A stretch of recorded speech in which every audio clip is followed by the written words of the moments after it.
Bom, vou mandar mais um pouquinho. Olha só, uma historinha rápida. Nesse tempo que eu estive dando o Homem dos Lobos, eu contei no meu story, foram experiências interessantíssimas. Várias pessoas viraram meus links no LinkedIn ou meus amigos no Facebook. Muitos de origem hispânica. E eu achei que um rapaz que eu estava pondo, que tinha um currículo maravilhoso em termos do mundo psi, de um modo geral, eu pensei que ele era um mexicano. Não, ele era um iraniano. Eu fui descobrir depois, quando ele perguntou se eu preferia falar em inglês ou em persa. Eu pensei que era brincadeira. E aí eu falei, eu tô falando com sotaque carioca. Eu sou brasileira, português do Brasil, eu tô falando com sotaque do Rio, com acento do Rio. E aí é que eu me dei conta, o homem era iraniano. E aí eu expliquei o que eu estava dizendo no story, que era a minha experiência que eu tive ao longo do Homem dos Lobos. E aí eu disse a ele, bom, você no Irã não deve saber, mas Lacan é um grande pensador no mundo ocidental. Ele falou, você vai ficar muito satisfeita de saber, Lacan é considerado um dos maiores pensadores do mundo ocidental atualmente, para todas as ciências. Eu fiquei muito contente. Bom, então eu não estou falando só para psicanalistas, conforme eu achava mesmo. Tem gente de arte, de tudo que vocês puderem imaginar nesse bolo. Vamos devagar. Continuando, eu ia para a parte 133. Olha como ele fala bonito. Mas a realidade desse tempo, seja ela qual for, assume a partir daí um valor local ou de um recebimento do produto desse trabalho. Lembra? O problema todo estava falando de dinheiro. Agora ele vai falar o que a gente faz. Desempenhamos um papel de registro ao assumir a função fundamental em toda a troca simbólica de recolher aquilo aqui do camo, quer dizer, eu vou. O homem, em sua autenticidade, evoca a fala que dura. Testemunha que responde, quer dizer, ele faz a afirmação do ser dele. Testemunha, nós somos testemunha que responde pela sinceridade do sujeito, depositário do processo verbal de seu discurso, referência de sua exatidão, garantia de sua integridade, guardião de seu testamento, tabelião de seus condicilos, quer dizer, os condicilos são alterações que são feitas no testamento. O analista participa do escriba, mas continua o senhor da verdade, da qual esse discurso é o progresso. É ele, antes de mais nada, que pontua, como dissemos, sua dialética. Porque o analisante está lá numa discussão danada. Vocês viram o Homem dos Lobos? Como há discussão? Era isso? Não, mas pensando bem, foi bem aquilo. E nisso, ele é apreendido como juiz do mérito desse discurso, o que comporta duas consequências.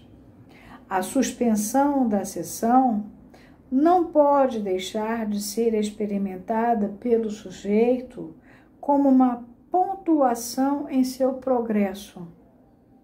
Né? Aquele nosso vamos deixar por aqui, né? Sabemos como dela calcula o vencimento para articulá-la a seus próprios prazos ou mesmo as suas escapatórias, como a antecipa, sopesando-a à maneira de uma arma, espreitando-a como um abrigo. A gente vê isso tudo acontecendo. Esse é um fato bem constatado na prática dos textos das escrituras simbólicas, quer se trate da Bíblia ou dos textos canônicos chineses.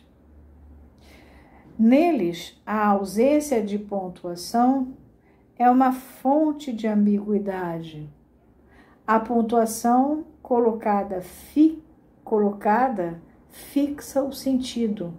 Sua mudança o transforma ou o transtorna, e errada equivale a alterá-lo. Lacan estudava chinês e sabia muito bem o que ele estava falando com essa questão. Também ele sabia hebraico, então ele sabia muito bem disso.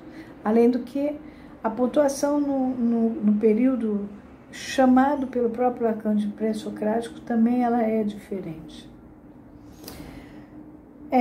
A indiferença com que o corte do timing interrompe os momentos de pressa no sujeito pode ser fatal para a conclusão rumo à qual se precipitava seu discurso, ou mesmo cristalizar nela, nessa conclusão, um mal-entendido, se não servir de pretexto para um ardil distorsivo.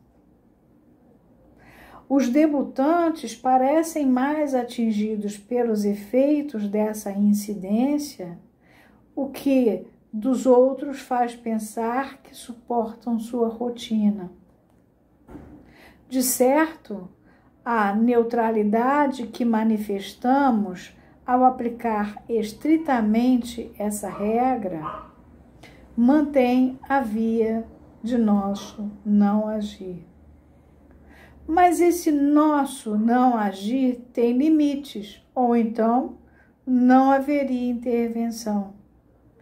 E por que torná-la impossível nesse ponto, assim, privilegiado? O perigo de que esse ponto assuma um valor obsessivo no analista está simplesmente em que ele se presta à conivência do sujeito, não apenas acessível ao obsessivo, mas nele assumindo um vigor especial justamente por seu sentimento de trabalho. Sabemos do toque de trabalho forçado que nesse sujeito envolve até seu lazer. Esse sentido é sustentado por sua relação subjetiva com o Senhor, na medida em que é a morte deste que ele espera. O obsessivo manifesta com efeito uma das atitudes que Hegel não desenvolveu em sua dialética do Senhor e do escravo. O escravo esquivou-se ante o risco da morte, onde a oportunidade de dominação lhe foi oferecida numa luta de puro prestígio. Mas como sabe ser mortal, ele também sabe que o Senhor pode morrer. Por conseguinte, pode concordar em trabalhar para o Senhor e renunciar ao gozo nesse meio tempo, e na incerteza do momento em que chegará a morte do Senhor, ele aguarda. Tal é a razão intersubjetiva tanto da dúvida quanto da procrastinação, que são traços de caráter obsessivo. Ele, na verdade, está propondo a gente fazer um trabalho da histérica, né, no corte, porque o obsessivo, né, fica lá pelo relógio mesmo, e a gente tem um trabalho intenso, que é justamente desconstruir o que estava sendo todo arrumadinho. É aí que está a nossa questão. Bom, a gente andou bastante aqui. A gente vai continuar 133, 134, 135, 136, 137, 138, 139, 140, 141, 142, 143, 144. A gente vai para o 145 agora, tá?